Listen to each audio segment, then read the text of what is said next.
Assalamualaikum warahmatullahi wabarakatuh. Perkenalkan, nama saya M. Hafidul Wahyu dengan NIM 1916010043. Saya dari kelompok 4. Di sini saya akan menjelaskan hadis tentang wadiah. Yaitu yang pertama, pengertian wadiah. Secara etimologi, wadiah berarti titipan atau amanah. Kata al-wadiah berasal dari kata al-wada'a yada'u wada'an, juga berarti membiarkan atau meninggalkan sesuatu. Sehingga secara sederhana, wadiah adalah sesuatu yang dititipkan. Secara terminologi, ada yang pertama, mazhab Hanafiyah, yaitu mengikut sertakan orang lain dalam peningkatan harta, baik dengan ungkapan yang jelas melalui tindakan maupun melalui isyarat. Yang kedua, mazhab Syafi'i, Maliki, dan Hambali, yaitu mewakilkan orang lain untuk menambah harta tertentu dengan cara tertentu. Secara istilah, wadiah adalah akad seseorang kepada pihak lain dengan menitipkan suatu barang untuk dijaga secara layak menurut kebiasaan. Ensiklopedia Hukum Islam. Dalam Ensiklopedia Hukum Islam, wadiah secara bahasa bermakna meninggalkan atau meletakkan, yaitu meletakkan sesuatu pada orang lain untuk dipelihara atau dijaga. Sedangkan secara istilah adalah memberikan kekuasaan kepada orang lain untuk menjaga hartanya atau barangnya dengan secara terang-terangan atau dengan isyarat yang bermakna dengan itu. Dengan demikian, prinsip dasar wadiah adalah amanah, bukan damanah. Wadiah pada dasarnya akad tabarruk atau tolong-menolong, bukan akad tijari.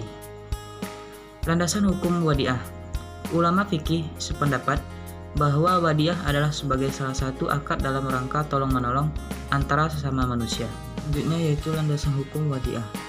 Ulama fikih sependapat bahwa wadiah adalah sebagai salah satu akad dalam rangka tolong-menolong antara sesama manusia. Sebagai landasannya, firman Allah di dalam Quran Surah An-Nisa ayat 58 yang artinya, sesungguhnya Allah menyuruh kamu menyampaikan amanat kepada yang berhak menerimanya, dan menyuruh kamu menentukan hukum di antara manusia yang kamu berikan dengan ketentuan yang berhak menerimanya. Sesungguhnya Allah memberi aman yang sebaik-baik kepada kamu. Sesungguhnya Allah adalah Maha mendengar lagi Maha melihat. Quran Surah Dalam Quran Surah Al-Baqarah ayat 283 yang artinya, hendaklah orang yang dipercaya itu menunaikan amanat. Selanjutnya, di dalam hadis Rasulullah yang artinya, hendaklah amanat orang yang mempercayai Anda dan janganlah Anda mengkhianati orang yang mengkhianati Anda. Selanjutnya, syarat wadiah, yaitu orang yang berakad. Orang yang berakad yaitu seseorang yang sehat atau tidak gila. Syaratnya antara lain, yang pertama balik, berakal, kemauan sendiri, tidak dipaksa. Dalam mazhab Hanafi, balik dan berakal dijadikan tidak syarat dari orang yang sedang berakad. Jadi, anak kecil yang diizinkan oleh walinya boleh melakukan akad wadiah ini. Barang titipan. Mengenai barang titipan, ada 3. Yang pertama, benda yang dititipkan diisyaratkan harus benda yang bisa disimpan. Apabila benda tersebut tidak bisa disimpan, seperti burung di udara atau benda yang jatuh ke dalam udara, maka wadiah tidak sah hilang, sehingga tidak wajib diganti. Syarat ini dikemukakan oleh ulama-ulama Hanafiyah. Yang kedua, Syafi'iyah dan Hanabilah mensyaratkan benda yang dititipkan harus benda yang mempunyai nilai atau qimah dan dipandang sebagai mal, walaupun najis, seperti anjing yang bisa dimanfaatkan untuk berburu atau menjaga keamanan. Apabila benda tersebut tidak memiliki nilai, seperti anjing yang tidak ada manfaatnya, maka wadiah tidak sah. Yang ketiga, syighah atau akad. Syarat syighah yaitu kedua belah pihak melafazkan akad, yaitu orang yang menitipkan atau mudi dan orang yang memberi titipan atau wadi. Dalam perbankan biasanya penanggulangan dengan penandatanganan surat atau buku bukti penyimpanan. Selanjutnya yaitu rukun wadiah. Menurut ahli fikih ulama Imam Abu Hanafi, rukun wadiah hanya ijab dan kabul.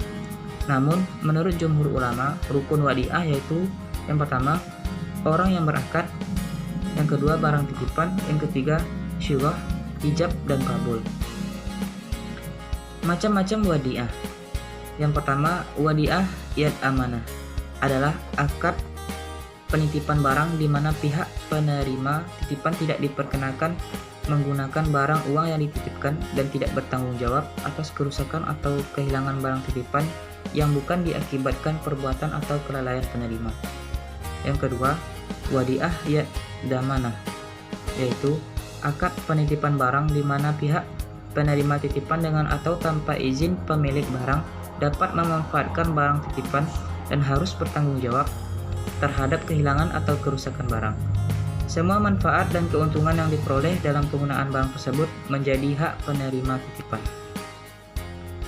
Selanjutnya, wadiah yad amanah berubah menjadi wadiah yad damanah.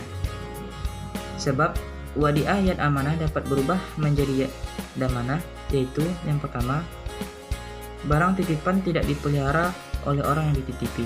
Yang kedua, barang titipan itu dititipkan oleh pihak kedua kepada orang lain atau pihak ketiga yang bukan keluarganya atau tanggung jawabnya.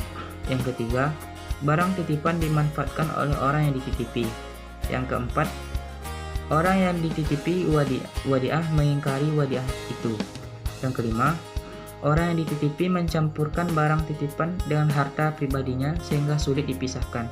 Yang keenam, orang yang dititipi melanggar syarat-syarat yang telah ditentukan. Yang terakhir, barang titipan dibawa bepergian. Keuntungan wadiah. Ulama berbeda pendapat mengenai pengambilan laba atau bonusnya, yaitu menurut ulama Syafi'iyah tidak boleh mengambil keuntungan atau bonus yang tidak diisyaratkan di awal akad dari pemanfaatan barang yang dititipkan dan akadnya bisa gugur. Yang kedua, sedangkan menurut ulama Hanafiyah dan Malikiyah boleh menerima laba yang diberikan oleh orang yang dititipi. Yang ketiga, sedangkan apabila imbalan yang diterima dari bank berupa bunga, maka ulama Hanafiyah mengatakan keuntungan tersebut harus disedekahkan. Sedangkan menurut ulama Maliki, keuntungan tersebut harus diserahkan ke Baitul Mal atau kas negara. Selanjutnya, jaminan wadiah. Menurut Malikiyah, sebab-sebab adanya jaminan wadiah yaitu menitipkan barang pada selain penerima titipan atau wada'i tanpa ada uzur sehingga ketika minta dikembalikan wadiah sudah hilang. Pemindahan wadiah dari satu negara ke negara lain berbeda dengan pemindahan dari rumah ke rumah. Mencampurkan wadiah dengan sesuatu yang tidak bisa dibedakan. Pemanfaatan wadiah, meletakkan titipan pada tempat yang memungkinkan untuk hilang atau rusak, menyalahi cara pemeliharaan. Syafi'iyah, sebab-sebab adanya jaminan dalam wadiah. Yang pertama, meletakkan wadiah pada orang lain tanpa izin. Yang kedua, meletakkan pada tempat yang tidak aman. Yang ketiga, memindahkan ke tempat yang tidak aman. Yang keempat, melalaikan kewajiban menjaganya. Yang kelima, berpaling dari penjagaan yang diperintahkan sehingga barang menjadi rusak. Yang terakhir, memanfaatkan wadiah. Selanjutnya, sebab-sebab adanya jaminan dalam wadiah menurut Hanabilah. Yang pertama, menitipkan pada orang lain tanpa uzur. Yang kedua, melalaikan pemeliharaan.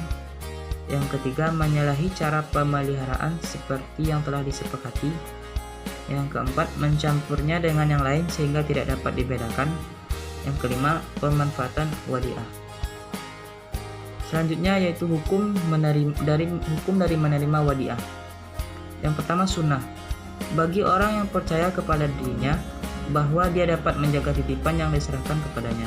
Yang kedua, mubah, yaitu hukum menerima benda titipan dapat berhukum mubah atau boleh jika seseorang berkata kepada si penitip bahwa dirinya khawatir akan berkhianat, namun si penitip yakin dan tetap mempercayai bahwa orang tersebut dapat diberikan amanah. Yang ketiga, haram, karena dia tidak sanggup menjaga barang yang dititipkan sebagaimana seharusnya, karena seolah-olah ia membukakan pintu untuk kerusakan atau lenyapnya barang yang dititipkan itu. Yang keempat, wajib, yaitu hukum menerima benda titipan dapat berhukum wajib jika tidak ada orang jujur dan layak jika selain dirinya.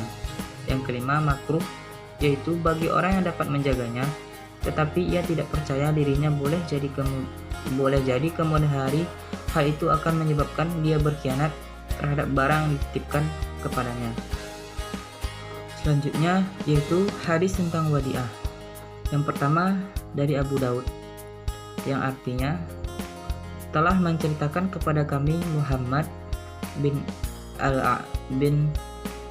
Al-Ala dan Ahmad bin Ibrahim, mereka berkata, telah menceritakan kepada kami Tal bin Wannam dari Syarik ibnu Al-Ala dan Qais berkata dari Abu Husain dari Abu Shalih dari Abu Hurairah, ia berkata, Rasulullah SAW bersabda, tunaikanlah amanah kepada orang yang mempercayaimu dan jangan engkau mengkhianati orang yang mengkhianatimu. Hadis yang kedua juga dari Abu Daud, yang artinya, telah menceritakan kepada kami Ubaidullah bin Al-Jaham Al-Anmati berkata, telah menceritakan kepada kami Ayub bin Suwaid dari Al-Mutsanna dari Amru bin Syu'aib dari bapaknya dari kakeknya, ia berkata, Rasulullah SAW bersabda, barang siapa yang menitipkan titipan maka tidak ada tanggungan baginya. Demikianlah yang dapat saya sampaikan. Akhir kata saya ucapkan wassalamualaikum warahmatullahi wabarakatuh.